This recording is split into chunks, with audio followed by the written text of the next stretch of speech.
Hello and welcome to Life Lessons with Barbara. And thank you for tuning in. I've been out of commission for a little while because my hard drive crashed, but I'm finally back and able to bring you a new show.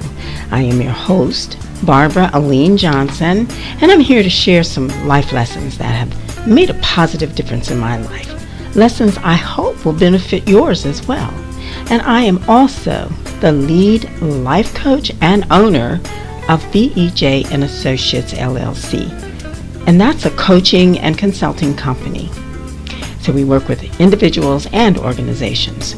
And my amazing team and I specialize in helping you to dismantle or work around barriers and obstacles that can stand between you and the life you truly want to live, or that business or relationship or masterpiece you hope to build.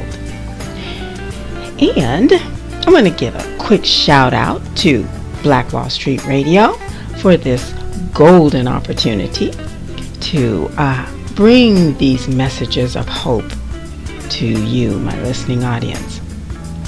And I hope you're enjoying that mellow theme music in the background.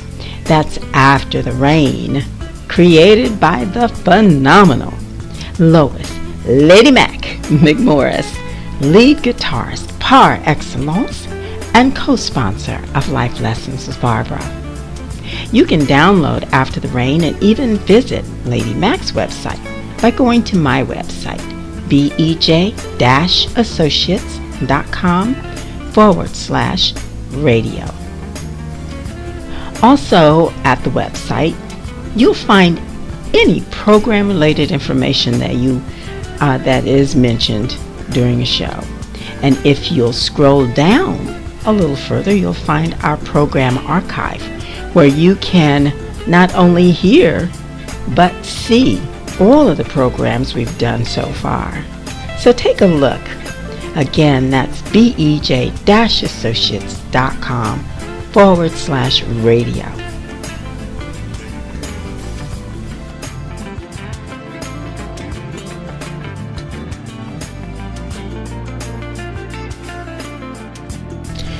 I'm excited to present my next guest, and this time she is not affiliated with BEJ Associates, but she is a very dear friend, and she has an incredible story to share. It's very personal, close to the heart, but she's willing to share it with us because she hopes that there's someone out there who could benefit from the wisdom she's gained by overcoming a very difficult life situation.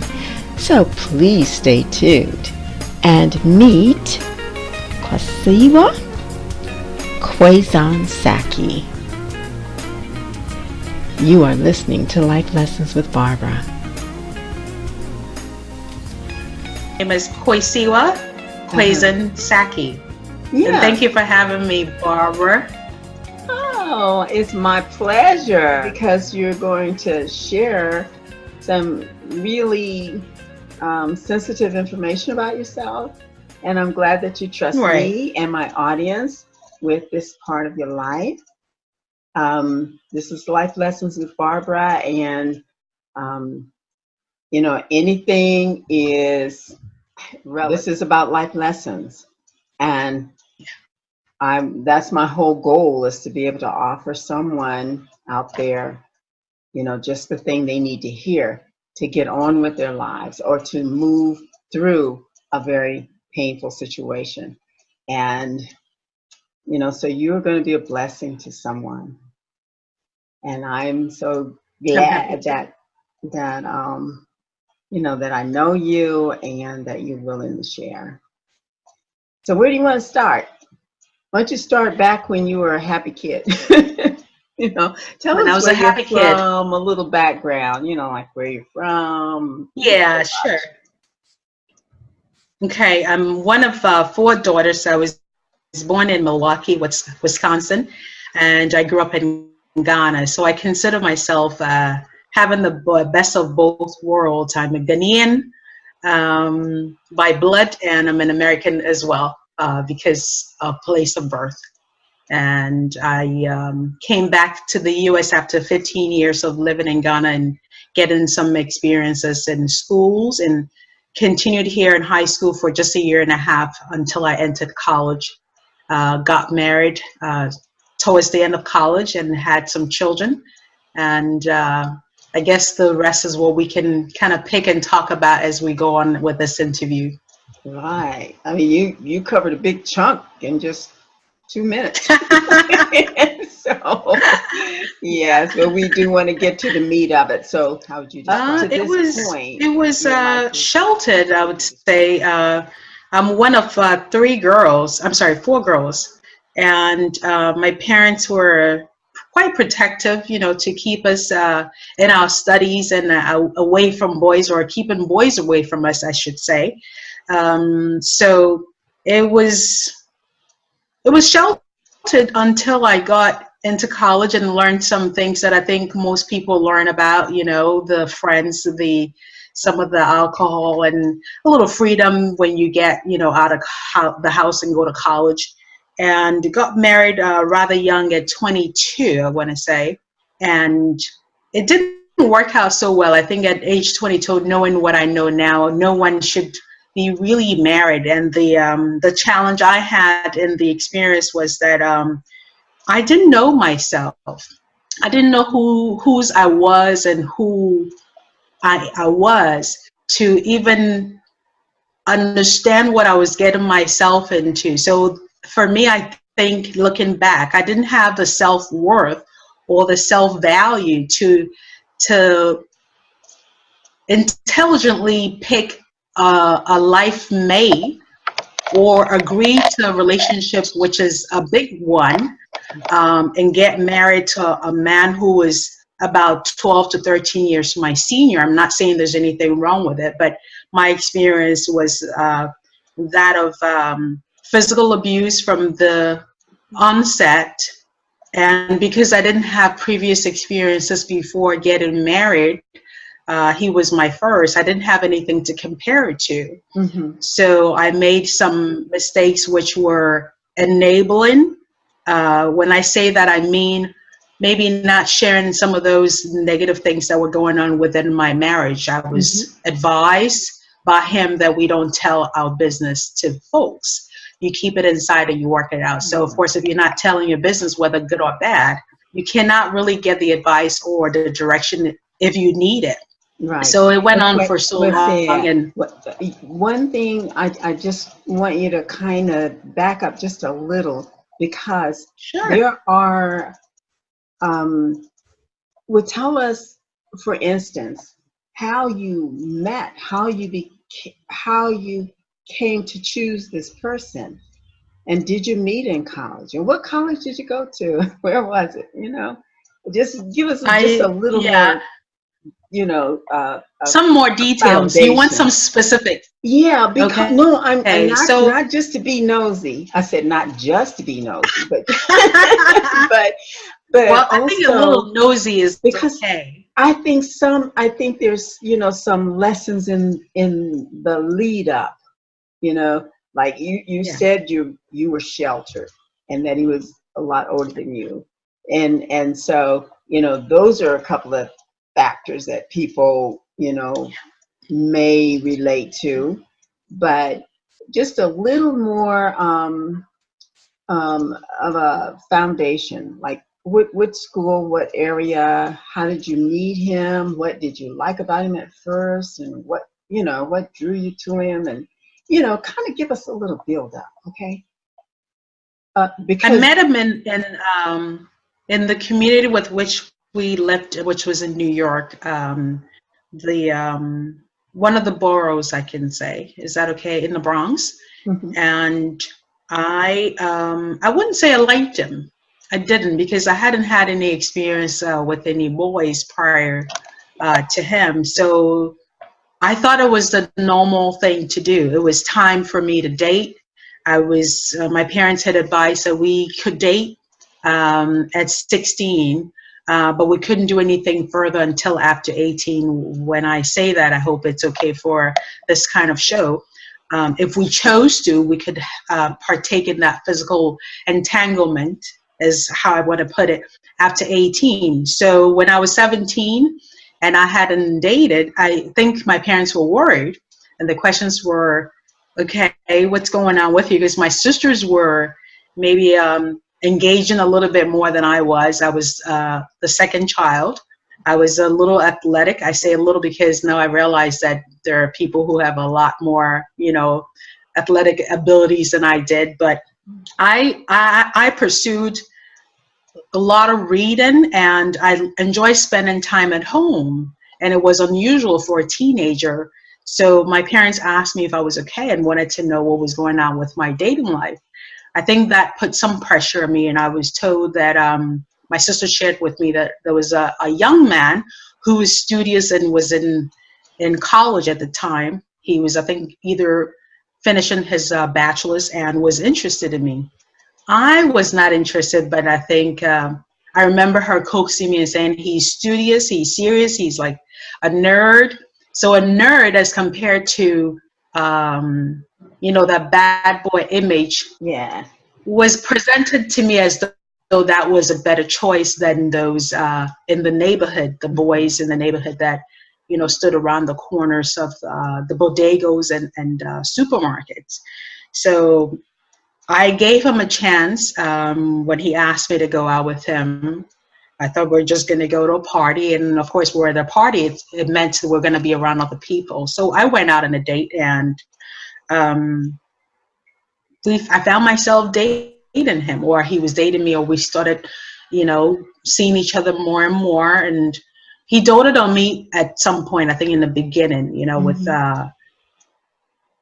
some gifts, taking me places I had not been to Manhattan, and studying with me. So those are the things that I found attractive about him, because he was not standing on the corners of the streets per se, but he was sitting in the library and he read, and I also enjoyed that. So that was the connecting factor for us. But in hindsight, we didn't have anything really solid in common to decide on getting married. Maybe I'm saying that because it didn't work out, and I'm comfortable to admit that about myself. Had it worked out, I would have said, you know, really beautiful things about even the bad things that were happening before we got married, or before we went on further in the relationship. So I think were there some bad things that happened? There was, yeah, there were a lot of bad things that happened that I think I should have said to someone, and I didn't. The first time there was a physical altercation, I was giggling because I'm a very playful person. I like to clown around and goof around and, you know, roughhouse. And I was laughing about something he had done, and I couldn't help myself. I was laughing to the point where I had tears coming out my eyes. And he had a suitcase. He was arranging some clothing and items in a suitcase and stacking them up, and he threw that at me, and it fell on my face, and the corner of it caused a contusion on the bottom of my eyes. But instead of going home, I decided that I was going to break curfew because I didn't want my mom or dad to see that had happened. So I took the punishment. I mean, I got yelled at. I didn't get into any serious trouble when I got home the next day, because at that point the swelling had gone down, and I didn't have to deal with the answers or the questions as to what happened, but I dealt with, you know, whatever repercussion that came from missing my curfew. So that's when it started. And I didn't value myself enough that I went into marrying him. Right. And you kind of, I think, let other folks choose for you. But you, like you said, you didn't know what to look for or what to compare it to. You were getting pressure, you know, and sometimes maybe it's not parents, but it could be friends. I remember all my girlfriends had, you know, babies. They were like 5 and 6 and 7 by the time I had my daughter, or maybe even older than that. So, you know, there are a lot of things that would cause people to feel the pressure to kind of, you know, move forward because you want to do what is expected. Did you feel that?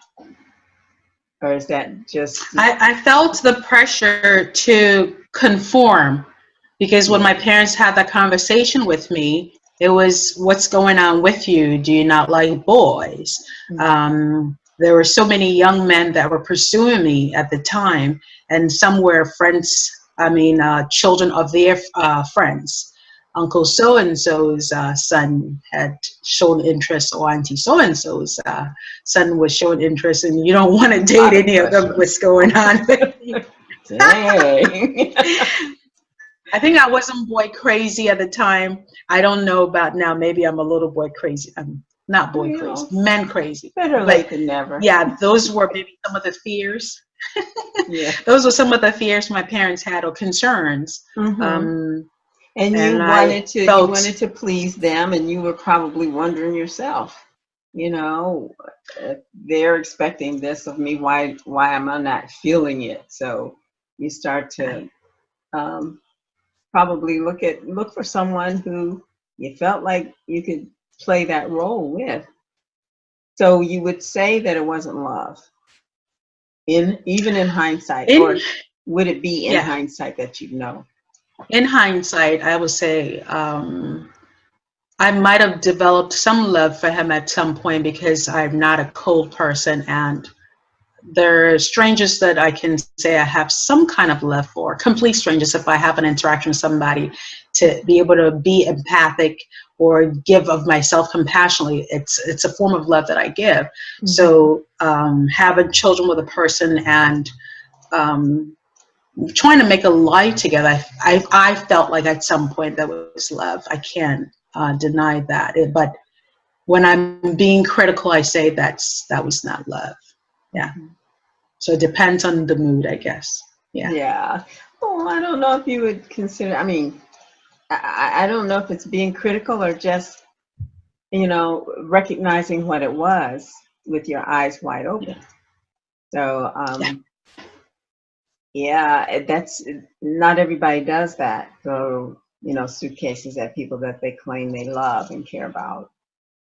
So, well, that's the tip of the iceberg, and if we got into the nitty gritty, we probably wouldn't be able to finish the interview, and that's why I didn't give too many details. And I don't leading up until really, that was before.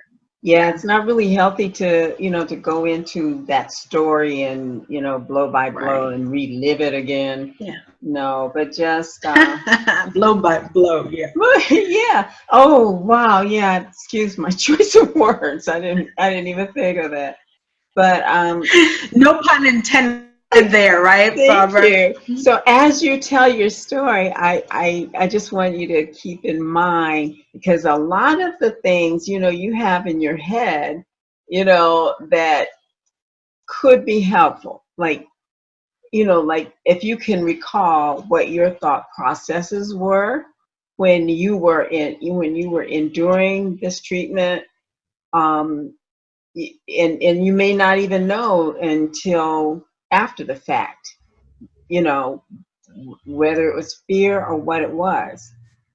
But I think what would be really helpful is any insight you gained as a result of going through that and being on the other side of it and being able to look back and, to try to understand why, what it was that allowed you to stay in it for as long as you did. So I'm just trying to look out for other folks, because they may not. I think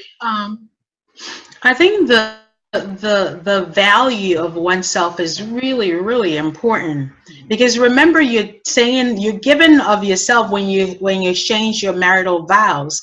You say, or some people have theirs changed or altered a little bit, but you're committed and you are submitting as well. So if you're committing and submitting yourself to somebody who you are choosing to live a life with, you need to make sure that that person that you're entrusting that responsibility to is the right one, the right person to be that steward over your life and with you as a partner. I cannot bring you my precious baby when I know that you're an abuser and say, hey, I entrust my child to you and expect that my child will be healthy when I return to come get my child. And I think that's the concept I want people to take away from. The person that you choose to make a life with, or the person that you choose to spend time with, it may not be marriage. Make sure that that person is worth your while. Make sure that that person has value in themselves and values you as a person as well. Because if not, if the person doesn't value themselves, they're not going to value you. You cannot tell me that there's one abusive person who believes in control, because it is a power struggle and it's a control thing. You can't tell me that that person is healthy and values who they are, because if they did, they would see that in you as a human being as well. Yes. Did you see that at the time, or is this something you realized later, that he did not value himself? Were you? I didn't see it the way I see it now. I saw some things that I saw things that seemed like he was angry, he was insecure, he was unsure of himself. And looking back at how things manifested in our relationship, it was, I'm going to break you down, because he would insult or he would put me down, and he would tell me things about myself that I think made him feel better. And also there were things that he did, I think, to kind of like confuse me. There was a grooming process involved, and I want to make that clear before we got into the marital part. There was grooming, and everyone else's experience is different, and then the grooming might be different from one person to the other. It just, you have to feel good about that relationship. Yeah. If that person is not, what kinds of ways did he groom you to get you to the point where that would be acceptable? That's how I see what grooming means, is conditioning you. Yeah. Showing up at odd hours of the days, like 3 a.m. I went to college and lived on campus, so he'll show up at 3 a.m. and there are times when he'll come in, there were questions about why maybe I was dressed a certain way while I was sleeping, and a lot of blame. So for me, I felt like I needed to like always kind of meet up to those standards. And when you do that, you're allowing that grooming to take place. Why are you wearing this? Why should you ask me why am I wearing this when I'm going to sleep? Or when I'm sleeping and you come and knock on my window, and I have a roommate and we're all scared and we're going, who was that? Because it's 3 a.m. And I go to check it out and it's him. Come open the door and he'll open the closet. Even the pantry, pantries have shelves. Most places have like smaller size pantries where you cannot walk in, you can just put canned items in it. And he'll check in all those places, I guess, to make sure that there's no guy hiding on the shelf somewhere, like a size as big as this. Yeah. But I was not sensible enough to be able to identify that as a problem. It felt weird, but then I pardoned it. Well, he must love me because he traveled all the way from the Bronx to upstate New York, which is about 60 miles, and he must really care. Yeah. That's why those were the excuses I'd made for myself. But then the grooming process were calling me and saying, hey, I called you this time, where were you? So then if I didn't want to have that argument, I would make sure that I was by that phone the next day at a certain time. Mm-hmm. Are those some good examples without, me going off the tangent? Yeah, no. Those are the kinds of things I think, because like you said, it's going to be different for each person, but it's when that little inkling of weirdness maybe could be, a red flag. Maybe somebody will say, well, I heard the lady on the radio talking about this feeling of weirdness.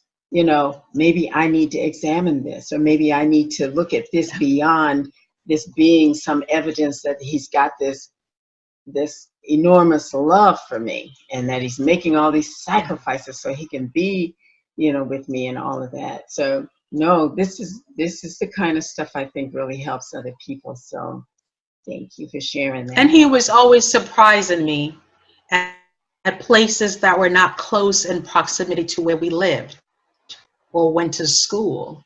So in looking back, I mean, even when it happened, it would be a little weird, but then I would pardon it or make an excuse and say, well, most of my peers don't have boyfriends that are coming around to see them.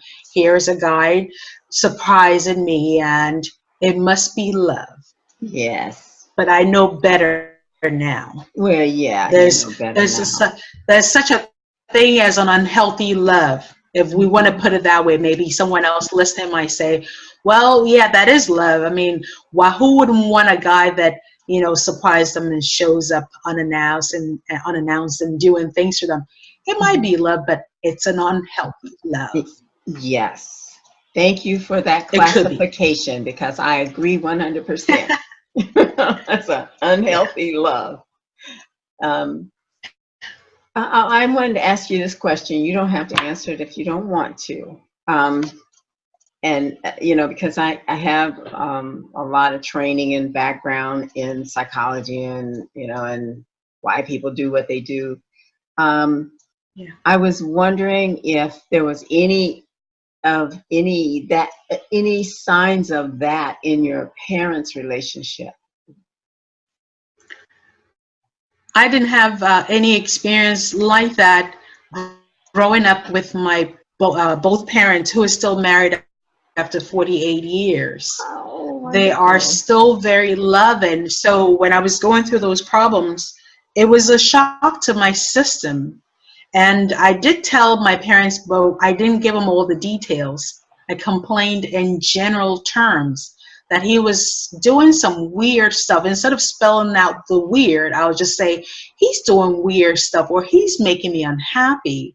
But I didn't explain the details to them, because then again, that would go against some of the things that I thought were what would keep a marriage together. Once you got married, you kept things to yourself and you worked it out. You don't bring a third party in it. So if you say something, it is best to say it in general terms than to spell it out and put all your business out there. My parents are still happily married. I'm sure that they don't have a perfect relationship, but I still see them sit, give little pecks to each other, look each other in the eyes and tell each other warm things. And they do it in front of me, I think, because they know that I've been through so much. When they normally do it, they go, don't feel bad. It's okay. You might find yours someday. And I'm like, I don't feel bad. It's annoying.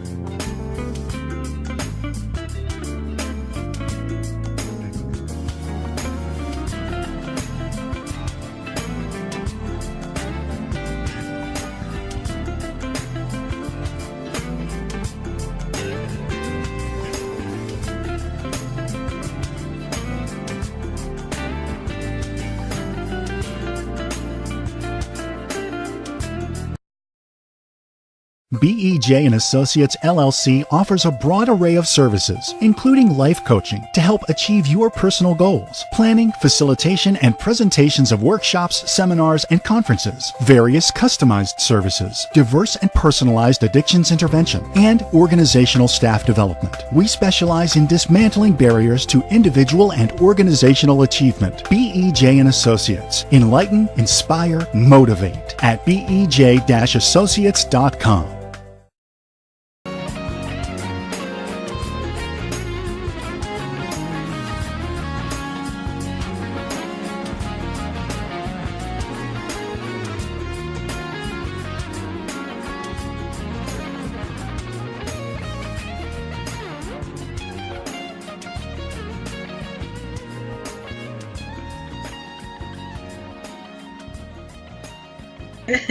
It's annoying. Yeah, there isn't. I'm happy to say that I had, and I still have a healthy image of a marriage. in my own household, and my father is the gentlest man that I know, and I'm glad I had that, because that helped me realize that I was in a very bad situation eventually and left, because it's not what I grew up with. Yes. Okay, that's good to know. Yeah.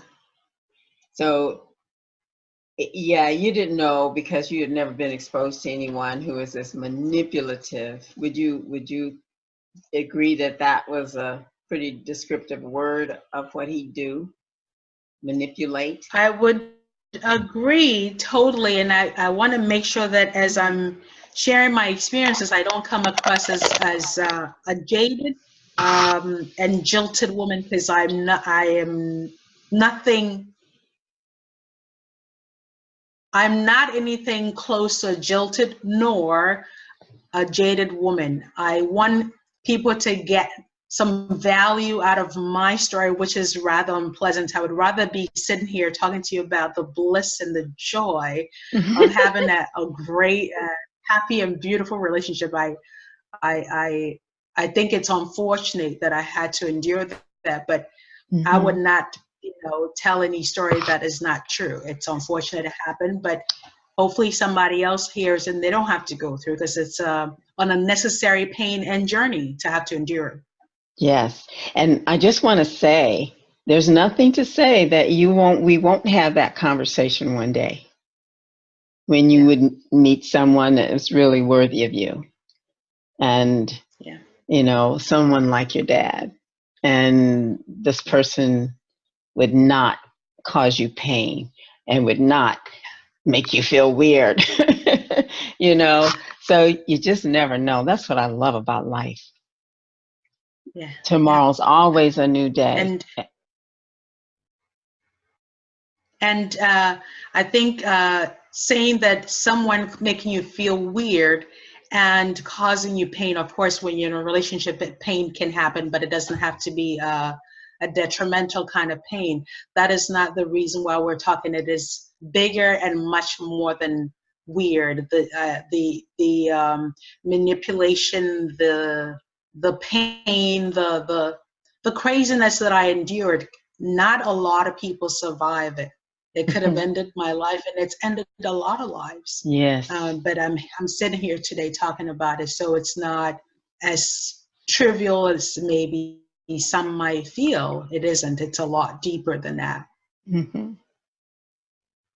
So when did you start to realize that things were not going to get any better? I was married for 9 years, and we dated for about 5.5 years before marriage. So I dated him when I was 17. And after I started, of course, I was growing from 17. You go into finishing up college, work, and going through problems, people hearing about it at work. Oh my God. And, you get to see yourself and how things are evolving. I was at that point a mother of 3, and I had endured quite a bit from the first child, the second, the third, and I grew up and I realized that this is not love. I did everything I could to help remedy the marriage or the problems that I felt was going on in the marriage. I did counseling. I even went for some psychotropic medications to address depression. I did spiritual counseling with my church and pastor. I allowed myself to be used as a doormat so that I can have peace in my home. I cried, I shouted, I tantrumed, I begged. I did everything that anyone who wants their marriage would do. And I'm not ashamed of it. I don't have any regrets because I fought for it. I tried to keep the marriage together at one point for the sake of my children. But then at one point I realized that the kids were witnessing too much.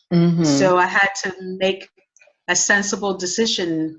Is this really helping my kids? I wanted my kids to be raised in an environment where there's lots of love and it was safe. for them to thrive and to develop. It wasn't happening. So after 9 years of trying, I came to that painful realization that I didn't have a friend, I didn't have a person who cared about my well-being, and we were not a team. Our finances were not together. It was his money, and I needed to stretch my hands and ask for money every time I needed to go to the store for female products. And I had put my career on hold, and I was taking care of our son, the oldest, who had autism. So I had done everything. So when the time came and I realized that this is not a person who was going to help me develop, he was developing because he got to continue up until his PhD, and I was taking care of his children, his home. But the same was not true for me. So it was disheartening. It was really painful. I felt like I failed, but I had done everything I humanly possibly could. So it was time to go. And even at that last moment, I was hoping that God would just step right in and just, wave his hands, and he would love me and everything would just be great, and we would stay together. The magic. But it wasn't. Yeah. It wasn't so. No. But can you identify that? What was that? I call it what's that term? Now I can't think of it. But what was the eye-opening thing that made you realize that it was over? There was you had tried everything. Was there any particular event, or was it just one day you just woke up and realized this is never going to get any better? What? I'm glad you asked that, because I think I had that moment, if I can candidly share that, and I'm not proud of it, but that was the thing that broke the camel's back. We had an argument the 31st of December. I think it was New Year's Eve. And it was really, really, really painful and very sad, because we spent that day in separate rooms. I was hoping that if we were having any contentions, at least when you're going into the new year, you can hold hands, pray together, set different affirmations, and moving forward, expect different things for oneself and also as a family. And I was always reaching out and seeking him for those things. But on this particular day, I reached out to him and was seeking to reconnect, because there was just quietness in the house, even throughout the holidays. And instead of, receiving me or being receptive, he went to his normal routine, which is blaming and calling me names. And I lost it. He called me some very harsh names, and I lost it, and I slapped him. I struck him across his cheeks. Well, I'm going to say, go, girl. I struck him. I slapped him. I mean, I wish I was there. I'd have slapped him the other way. I did. I have all boys, and I think that women should not abuse men and men should not abuse women. But for me, this was the first time I was striking him, and it wasn't self-defense, because I had to, when he'll pinch me or punch me in my arm, I would retort and, retaliate. But this was the first time he had not struck me, and I was responding that way. So it was an eye-opener for me that, Qwesiwa, you're striking him. And when I did strike him, he was ready to defend himself. He was stunned, and he went to defend himself, and he lost his balance and fell on the table, and the whole table dismantled with books everywhere. And the rage and the pain I felt, all of it came out at once, and I had so much adrenaline. I grabbed him and I remember crying and saying, I'm not your wife. I will not allow you to treat me this way. And he was totally weak because I think maybe he didn't expect it. So I had a still voice in my head saying, let go of him because you can hurt him. And that would actually destroy you for good. Yes. I decided at that point that this was the end of the marriage. Mm-hmm. If I feel so battered, so taken for granted, so mistreated and used to the point where I feel like I need to fight, leave the marriage. It is over. So that was what led me to decide that, okay, all else has failed. I've done everything I can. I'm spent. The marriage is over. Yeah. Yes, a defining moment. The expression I was trying to think of is a moment of clarity. For those out there, I mean, it's that I see that as a divine intervention. I think when you just get this flash of clarity, I see what's going on. I know, I understand. And I think that comes from above. I really do. But you okay? I didn't want you to relive it, to a pain point. But the gift is, because I really think there's always a reason for everything. And maybe in this case, you may find other opportunities to enlighten other women, other people, because like you said, it goes both ways. So I think sometimes we're used by God to be an example, but that only works when you get on the other side of it and when you don't let it destroy you. And that's what you've done. You're on the other side of it. And you're still young, girlfriend. Over the years. I don't feel young. My bones tells me otherwise. Yeah. But I want to share this, Barbara. In years after my separation, I've always wondered, and of course it's been a very difficult journey and process, transitioning with 3 boys, 2 of whom have chronic health issues, and being the kind of private person I am, I have a difficult time in asking for help, because most times people promise and they can't really follow through, and it just is really tough to expect and not get when you are in need of help. But I realized that in the difficulties of raising children and the pain that goes with a demise of a marriage, and the problems and the remnants that comes from it, because you have children together and using the children to hurt, or the children serve as, I guess, as a link to an unhealthy relationship that keeps you still stuck with that person. That's the part I really detest.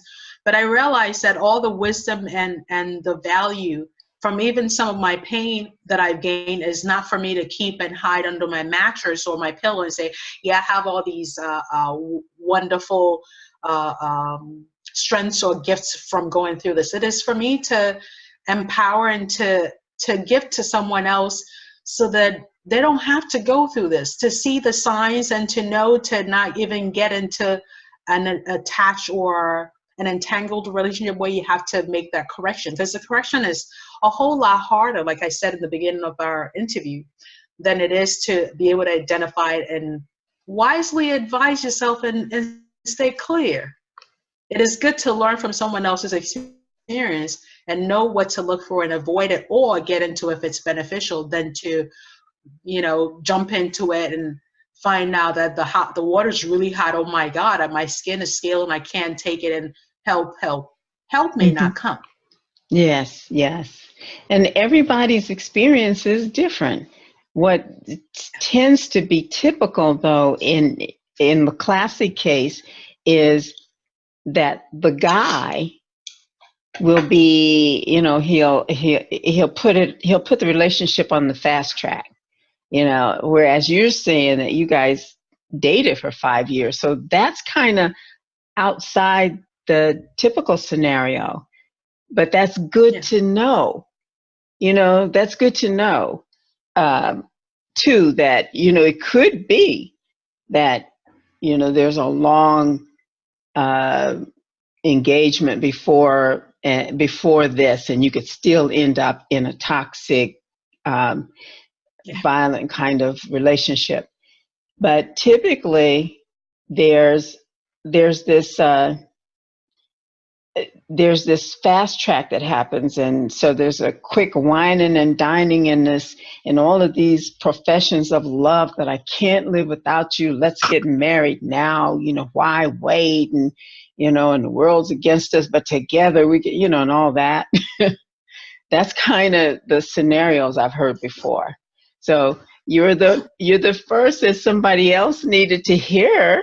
I've been in this 3-4 years, and we're not married yet, but he's still promising, and da da da da.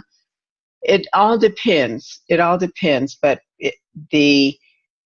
I love that you describe the grooming, because that's helpful to know. It looks like love. It feels. I mean, they tell you that's what it is.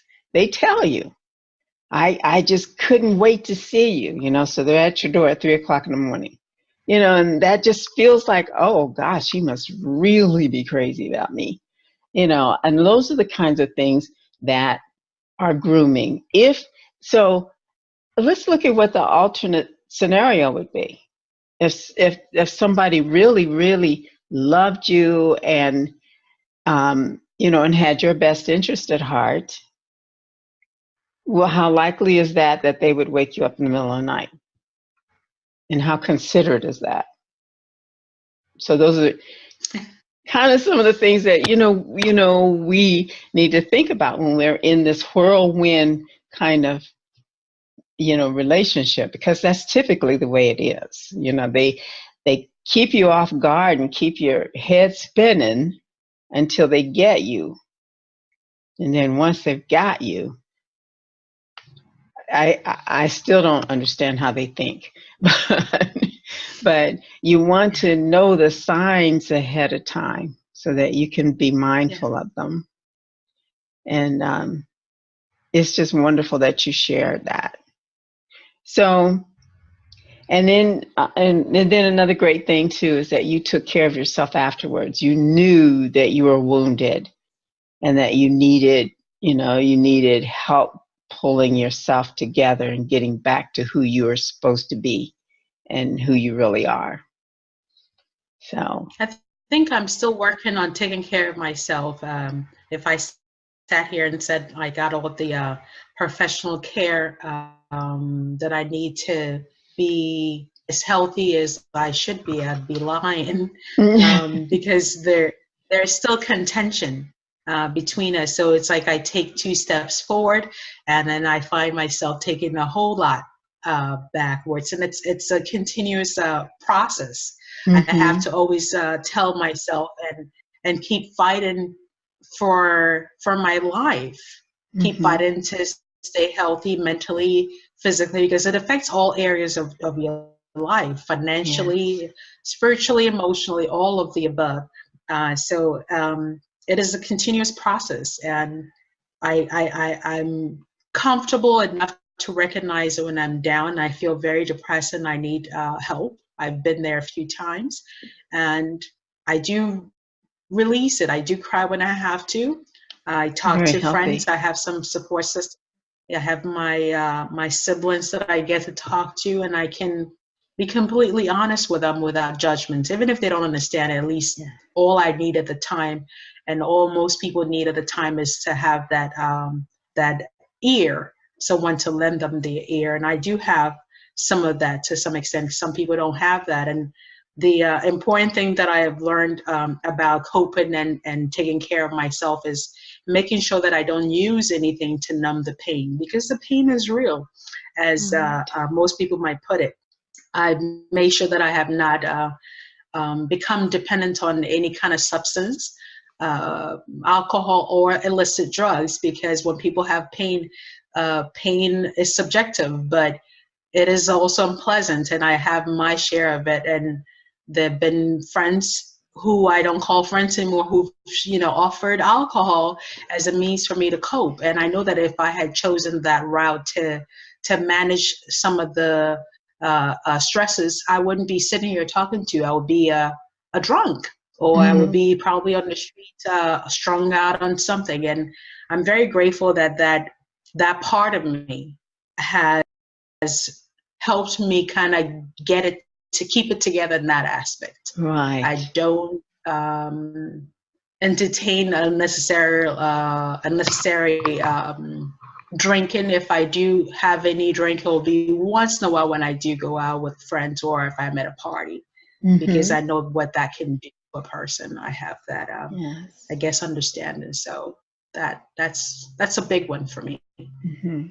I don't know about the food part. The eating and not sleeping well is something else that I need to work on. I eat too much chocolate and I don't get enough rest. So chocolate's good. Chocolate is, yeah, I mean, chocolate is great. That's my guilty pleasure. Yes. I mean, there's no chance we're going to be perfect. So, it's kind of, I think it's all right to, let yourself, be a little bit mad. Indulge a little. Have a little fun. So how long has it been then for you, since you've been on your own and working on making a new life for yourself? How long has it? It's been 13 years. Uh-huh. Well, it's 2005 was when I left. So would that be 13 years? Yeah. Yeah. It's a long time. I should be 14. I don't know. Should be totally free from pain and pursuing all those wonderful aspirations, entrepreneurship, dating, or maybe even remarried and traveling, because I have so many dreams and aspirations. But of course, the lack of freedom that comes when you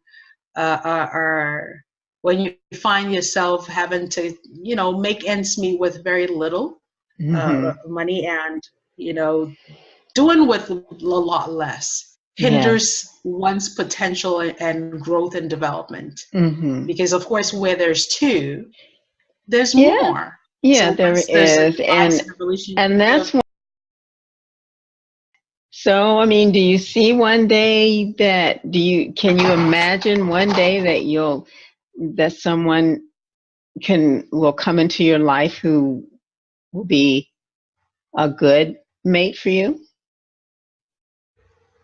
I'm not so bitter and so jaded and so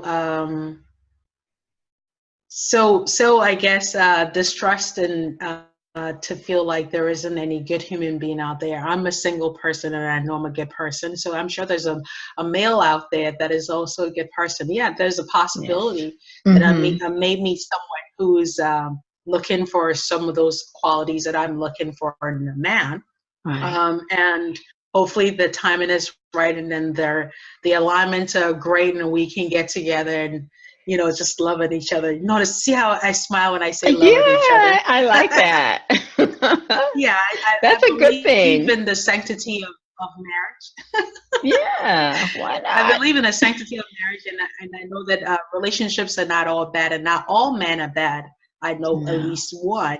If I can think of others, there are so many good people out there. You just have to connect. They're doing that, and when we meet up, it's not a whole lot of work, but rather a lot of love and joy. Yes, joy. Yes, joy. I do believe there will be blessings in your future.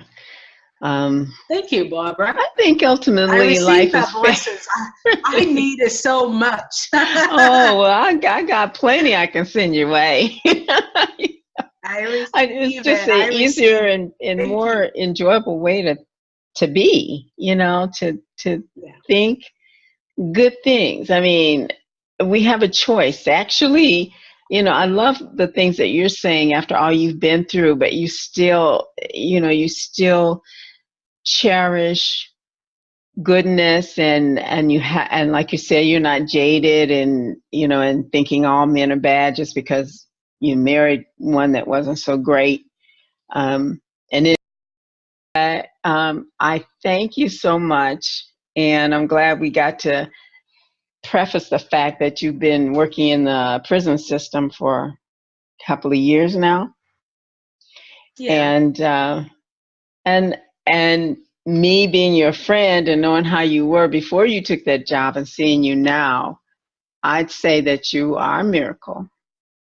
You're a miracle in that, you have done what you needed to do. And even though you're in a place where, it could be, real toxic and negative for you, but because you took your spirit, your positive spirit into that environment, you are more of a force than the negativity that's all around you.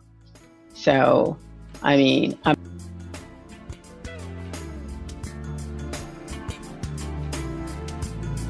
so bye, Barbara. Bye, sweetie.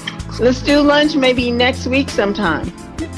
Yeah, next week. That'll be awesome. I look forward to it. I'm gonna empty my tummy and come and help you. Okay, bye. Bye. Bye, sweetie. Mwah.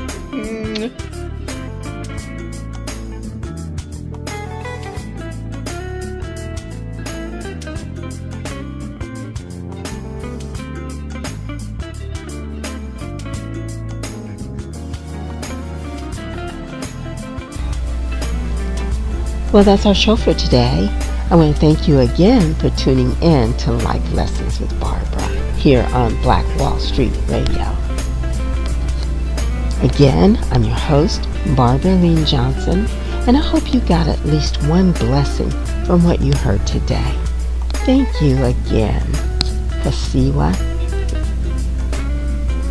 because your message is powerful for those who need to hear it. Also, know that my associates and I are all certified life coaches and may be available for one-on-one virtual coaching. If interested in coaching or hosting your own show on Black Wall Street Radio, please go to the website BEJ-Associates.com/contact us and leave your contact information along with a brief description, and one of us will get back to you. Also, be reminded to check out all the other goodies I talked about at the beginning of the show at BEJ-Associates.com/radio. As always, before we close, I'm going to leave you with one life lesson to ponder for the week.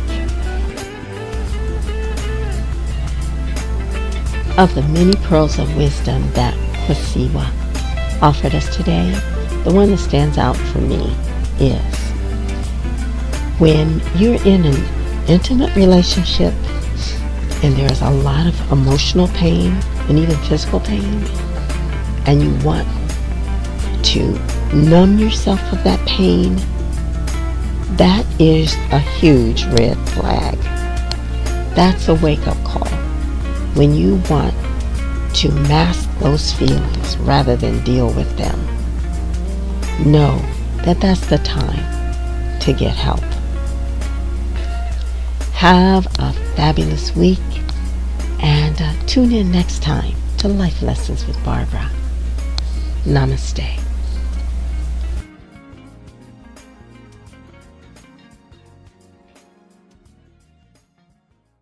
BEJ Associates LLC offers a broad array of services, including life coaching to help achieve your personal goals, planning, facilitation, and presentations of workshops, seminars, and conferences, various customized services, diverse and personalized addictions intervention, and organizational staff development. We specialize in dismantling barriers to individual and organizational achievement. BEJ Associates. Enlighten, inspire, motivate at bej-associates.com.